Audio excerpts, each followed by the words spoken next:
What's good, y'all? Today we are going to be tackling the rear and front, hopefully, differential fluid in my Kia Stinger GT, all-wheel drive, obviously. The rear is super easy. The front is going to be a little bit trickier, and I'm hoping that we can get it done today. I have all the tools. It's really just in the worst place possible, and so hopefully we'll be able to get it done. Let's go. Here's the setup I got going on right now. I just have my car backed up onto ramps for the rear differential, and then I'm gonna put jack stands. I'm gonna jack up the front and put it on jack stands when I do the front. So for the rear differential, all we need is this, basically.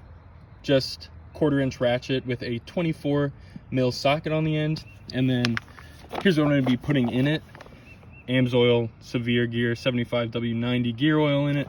It takes 2.7 pints, and that comes out to what, 1.35 quarts. So we're going to be putting that in the rear. Let's go ahead and get started. Okay, so I'm at the back of the car looking forwards. Here's the differential.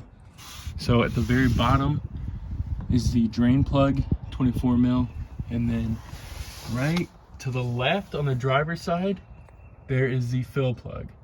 I'm going to take out the fill plug first, and then we will let it drain. So after you crack it, you can just work it off by hand. It's not really held on that tight, so I was surprised, but just work it off by hand and you'll be good to go. So we're down at the drain plug now, and this one was on a lot tighter than the fill plug. So I put on the socket, put on the ratchet here, and then I scooted to the outside of the car and put my foot on it to get it loose. I could not get it loose from under the car with my arm, so that was a bit more difficult than I thought it was going to be, but we got it unscrewed. It feels so loose though. There we go. Yeah, there we go. I can do. There we go. Oh, that's gross. What the hell? So I'm gonna let that drain, and then we will fill it back up.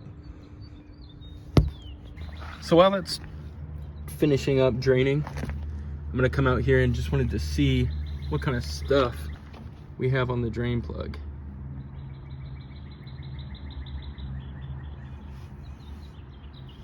Some shiny metallic stuff.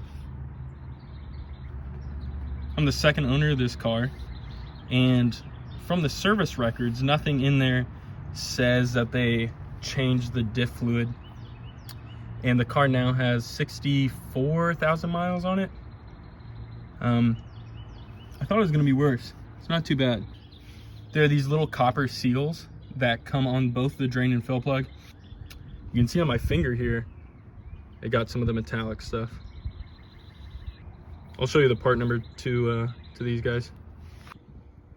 Here's the new copper seal. There's a part number if you guys need it. You guys are doing the same thing. Got the new little copper seal on there. Screw that back on, and we will fill it up. Fill her up, please. Okay, we got the drain plug back on and torqued down to about 30 pound-feet. Now we're gonna go in and fill up. Basically what we need is 2.7 pints. And so we're gonna do a full one of these, and then 0.35 and marked off right over there. So we'll fill that up and put it in an empty one. So I got the first bag emptied, first full bag, and now we're gonna fill this up to the little 0.35 line that I marked off, and then we'll pour that into the empty bag and then put that into the diff, and then we'll be good to go. And let's see what the new fluid looks like. Oh yeah, whole lot cleaner. Got the last little bit in, so it is all full. It was too hard to film while I was doing that, but put the new little copper seal on, and now tighten it back up, and then we'll try to move to the front and tackle that mess. All right, so I am at the front of the car, looking to the back. Here's my iBox sway bar. Here's the power steering. And the diff is right here. You can see the drive shaft coming up to the front diff. The drain plug is, where is it? Oh, right there. That's easy to find. The pain in the ass with the front diff is the fill plug. Let me get my flashlight. Here it is. All right. I found it. This was a moment of victory for me because I could not for the life of me find it. I checked the forums. Some people gave me advice and that really helped for sure. So take your flashlight, put it above the power steering, point it back towards the diff, and then come under, and you're going to want to look in between the steering rack and the subframe right here. And so if we scoot back, tilt the flashlight a little bit, you can see right there. Right, that's better. There, now you can see it. It won't focus, but that is a 10 mil hex bolt. And I have it on a 3/8 6-inch and then 3-inch extension. And so I will attempt now to attach that to the fill plug. Hopefully we can do it. I don't know how we're gonna get it back on. There it is, right there. Finally got it to focus. And here's what I have. Here's the setup that I got going on. There we go. 10 mil hex on the end, 6 and then 3-inch extension. And the way I did it before, I did it before and got it on the bit and realized I had an 8 mil on instead of a 10.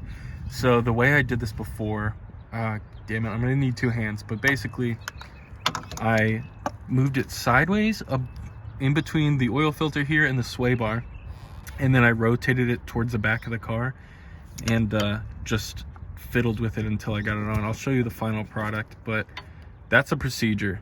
Go up sideways between here, and then you can turn it and get it on. And you're gonna wanna watch through here with the light on it to see how close you are.